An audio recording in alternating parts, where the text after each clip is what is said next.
Assalamualaikum warahmatullahi wabarakatuh.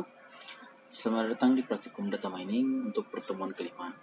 Pada praktikum kelima ini kita akan membahas mengenai pre-processing data.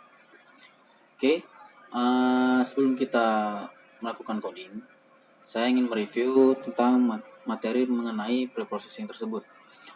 Pre-processing merupakan tahapan awal dalam mengolah data input sebelum memasuki proses tahapan utama dari metode Lansing Semantic Analysis atau LSA.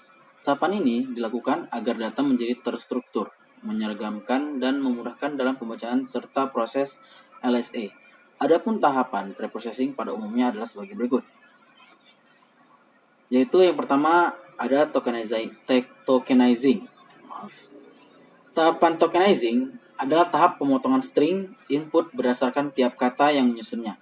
Selain itu, spasi digunakan untuk memisahkan antar kata tersebut. Contoh, kalian bisa melihat pada video ini bagaimana cara menenangkan hati menjadi bagaimana cara menenangkan hati. Itu menjadi dipisah ya. Jadi pemisahan bagaimana itu spasi, kemudian ada cara itu menjadi satu term, kemudian mengenangkan menjadikan satu term lagi, hati menjadi satu term, seperti itu. Kemudian tahap kedua ada filtering, yaitu tahap mengambil kata-kata penting dari hasil tokenizing. Proses filtering dapat menggunakan algoritma stop list atau membuang kata yang kurang penting, atau word list menyimpan kata penting. Stop list atau stop word adalah kata yang tidak deskriptif yang dapat dibuang dalam pendekatan back of word. Contoh stop word adalah yang, dan, di, dari, dan lain sebagainya. Kemudian stop word ini bisa diartikan juga sebagai kata yang tidak memiliki arti. Untuk pedoman dari contoh-contoh stop word itu tidak ada yang konkret. Jadi itu tergantung dari developernya sendiri atau dari kaliannya sendiri menentukan apakah kata ini termasuk penting atau tidak, seperti itu. Nah, contohnya di sini ada bagaimana cara menenangkan hati. Karena bagaimana itu tidak memiliki arti, yang dia hanya sebagai kata tanya ya. Nah, maka dia dimasukkan ke dalam stop word sehingga nanti yang term yang ada yang tersisa yaitu cuma hanya cara menenangkan hati, seperti itu. Nah, kemudian tahap ketiga ada yaitu namanya stemming. Stemming adalah proses mengubah kata berimbuhan menjadi kata dasar. Jadi setelah katanya dia menjadi ke rootnya, kata dasarnya. Contohnya di sini cara menenangkan hati menjadi cara tenang hati. Menenangkan di sini ada kata imbuhan kan, menenangkan, kan. Nah, itu kata imbuhan. Nah, kata dasar yang menenangkan yaitu tenang. Sehingga pada proses stemming, kata-kata yang berimbuhan menjadi kata dasarnya, root words-nya, menjadi cara tenang hati. Kemudian selanjutnya TF-IDF. TF-IDF ini berguna untuk pembuatan kata.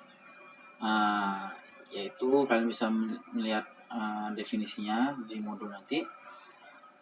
Kemudian kita langsung ke coding. Silakan kalian buka Anaconda Prompt. Silakan kalian direct ke folder atau file yang ingin kalian panggil Jupyter Notebook-nya. Kemudian, nah, di sini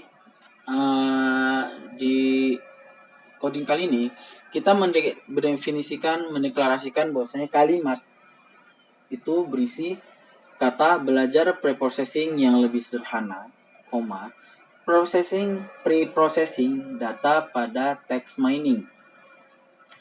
Nah, kata ini adalah isi dari kalimat. Nah, kemudian kita panggil kalimatnya. Nah, from NLTK tokenize, import word tokenize. Di sini kita mengimport salah satu proses processing, yaitu tokenizing. Dari library-nya nltk.tokenize. Kemudian di sini list token sama dengan kurung siku ya. Di sini kita menandakan bahwasanya akan masuk ke list.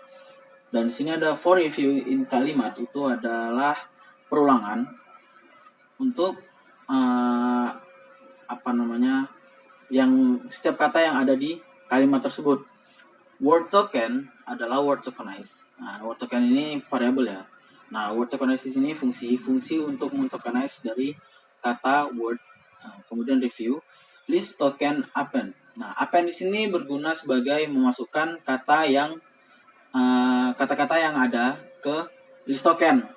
Nah, kemudian print word token, maka hasilnya akan seperti ini. Belajar preprocessing yang lebih sederhana preprocessing data.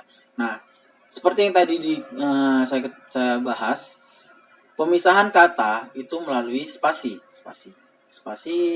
Jadi setiap spasi yang dibaca itu merupakan kata word baru, sehingga nanti isi dari array ini, list ini, kemudian belajar. Nah, ini spasi dari Python-nya ya. Preprocessing, kemudian yang bahkan koma pun akan dibaca seperti itu karena ada spasi di sini. Oke. Kemudian kita mendeklarasikan data stop word. Data stop word, kata-kata yang tidak penting di dalam kalimat ini. Kita deklarasikan yaitu ada yang YG, yang lah juga adalah pada, kemudian tanda-tanda baca. Nah, kemudian ada list sentence seperti tadi di awal, itu merupakan array ya, jadi list. Kemudian perulangan lagi di sini kita masukin cleaning data. Jadi kata-kata yang cleaning data yang koma, titik itu dihilangin. Dan yang preprocessing juga dihilangin. Ini masuk ke dalam filtering, tahap filtering di sini ya. Kemudian from streamer.streamer.factory import streamer factory. Ini merupakan library dari Sastrawi untuk fungsi stemming. Nah, kemudian sama kita melakukan perulangan lagi. Nah, kali ini yang kita stemming hasil dari kata-kata yang telah kita filter. Sehingga kata belajar menjadi ajar, kata processing karena bahasa Inggris tetap jadi processing. Kemudian lebih menjadi lebih, sederhana menjadi sederhana, tetap preprocessing dan menjadi processing. Data menjadi data karena itu tidak ada imbuhannya. Kemudian teks, kemudian juga teks, mining dan mining. Sehingga di sini kalian bisa dapat merhatikan bahwasanya belajar telah berubah menjadi ajar, menjadi kata dasarnya. Nah, kemudian di sini ada form sklearn feature extraction.text import count factorizer, tf-idf transformer. Di sini kita mengeload library untuk menghitung tf-idf atau pembuatan. Nah, kemudian kita deklarasikan fungsi count factorizer dalam CV.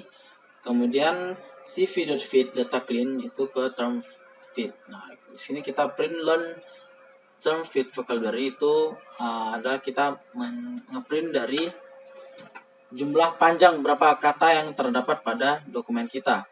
Kemudian kita coba print term vocabulary. Nah, di sini ajar itu 0, probability itu 4. Nah, ini maksudnya array. Jadi 0, 1, 2, 3 bukan jumlah katanya ya.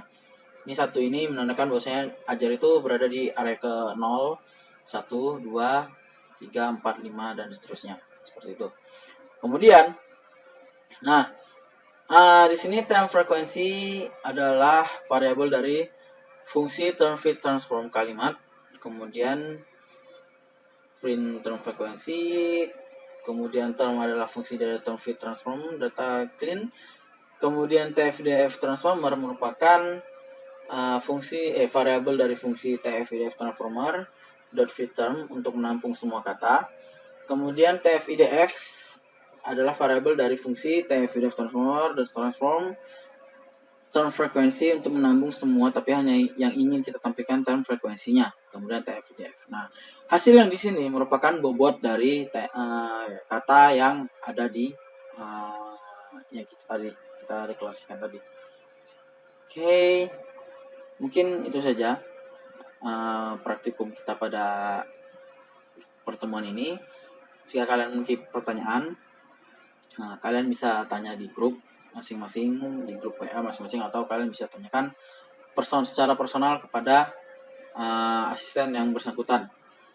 Oke, bila itu taufiq wal hidayah, waridhu wal inayah. Thanks for your attention. Wassalamualaikum warahmatullahi wabarakatuh.